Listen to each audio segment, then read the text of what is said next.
बाबा, आज येताना बासुंदी घेऊन या ना. अगं, कालच आपण आईचा वाढदिवस होता म्हणून आणली होती ना. ऐकलं, गोकुळची बासुंदी पुन्हा खावीशी वाटतेय.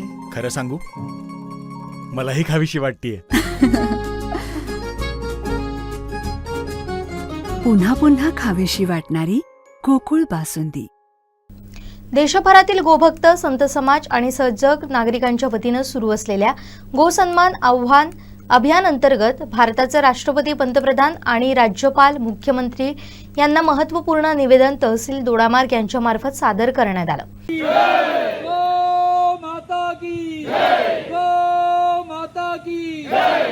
या निवेदनाद्वारे देशातील गोवंशाला राष्ट्रमाता, राष्ट्रीय वारसा असं संविधानिक दर्जा देण्याची मागणी करण्यात आली आहे. तसंच केंद्र शासनानं केंद्रीय गोसेवा मंत्रालय स्थापन करून गोसंवर्धनासाठी एकसंध आणि कठोर कायदे करावेत अशी मागणीही करण्यात आली आहे.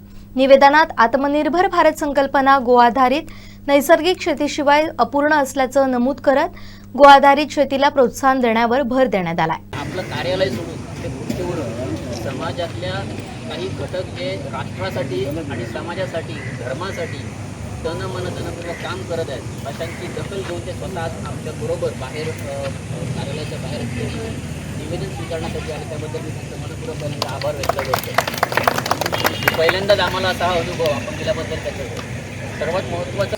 आणि या वर्षभरामध्ये आपली गोमाता जी आहे, देशी गाय, तिला गोमातेचं राष्ट्रमाता म्हणून घोषित करावी, त्याच्यावर केंद्रीय कायदा एक लागू करण्यात यावा आणि त्याची गोहत्या बंदी थांबवावी. अशा पद्धतीचं हे संपूर्ण काम जे आहे ते वर्षभरामध्ये त्याची मागणी पूर्ण करण्यासाठी सगळ्या साधू संतांनी जी जबाबदारी जी स्वीकारलेली जी आहे ती आपल्या समाजातल्या काही घटकांवर त्यांनी एक नेतृत्व थोडंसं दिलेलं आहे. ती जबाबदारी दिलेली आहे, नेतृत्वही नव्हे, ती जबाबदारी. आणि त्या जबाबदारीला सगळ्यांनी आपलंसं मानून आपण सगळेजण इथं जमलेलो आहोत. आपला दोडामार्ग तालुक्याचा प्रमुख या अभियानाचा मिलिंद मनोहर नाईक आपल्याबरोबर आहेत. विठ्ठल सावंत आणि त्याचबरोबर एक मातृशक्तीतली आपली कुमारी निकिता दयानंद शिरोडकर ही बाई. ही सगळीजणं हे वर्षभरामध्ये हे कार्यक्रम जे जे काय वरून येतील त्याच्या सगळ्या आज्ञांचं आपण पालन इथं करणार आहोत. कुठल्याच प्रकारे गैरकृत्य होणार नाही. सगळ्या कायद्याला वगैरे धरून, सगळ्या नियमाला धरून किंवा सगळे जे काय कार्यक्रम होतील ते सगळे नियम पाळून आपण सगळे कार्यक्रम या वर्षभरामध्ये करणार आहोत.